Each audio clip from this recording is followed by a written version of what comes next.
Любителям искусства в эту ночь Национальный музей открыл свои двери. Культурная жизнь после пандемии начинает набирать свои обороты, и ночь в музее не исключение. Приглушенная музыка в национальных тонах, и кажется, вот-вот экспонаты оживут, из портретов с вами заговорят. Волшебство не иначе. За окном моросит майский дождь, но посетители так и пребывали.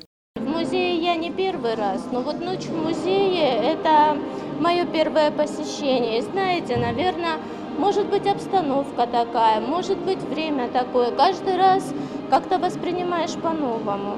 Вот, например, раньше, если пройдешься по залам, вот сегодня мне почему-то зал боевой славы – это уже как-то отдельная тема. Уже по всем фотографиям, там, по всем экспонатам. Потом «Жемчужину» я тоже вижу впервые, и очень такое неизгладимое впечатление оставляет. Я первый раз в музее, и, конечно, меня это впечатлило. Сказать, что вот как и меня сейчас эмоции, чувства переполняет, вот соприкасаешься с историей своего народа, смотришь на вот эти вещи и где-то через себя пропускаешь, вот этим живешь.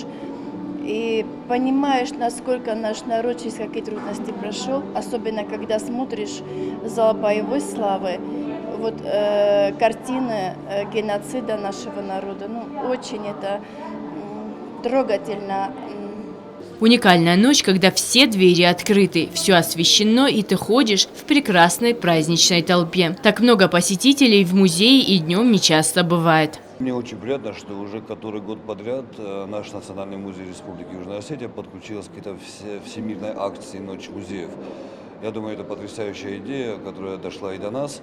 И отрадно, что я сегодня в зале наблюдаю очень много молодежи, которая интересуется, потому что они должны, молодежь, знать свою историю, а здесь практически от каменного века до современности представлены все экспонаты.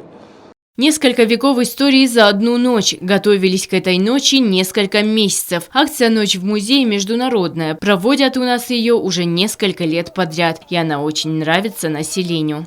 Готовились мы на протяжении тоже, так скажу, длительного времени. Тоже какие-то такие сложности, естественно, были, как и в любой другой работе.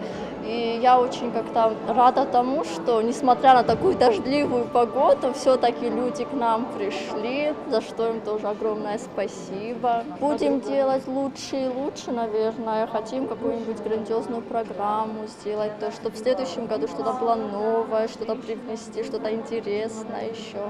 Вот в этом году, несмотря на то, что мы всегда бусину счастья каждый год ее выносим на День музея, и в этот раз мы решили, чтобы желания записывали на листиках, то есть более так разнообразить наш сегодняшний вечер.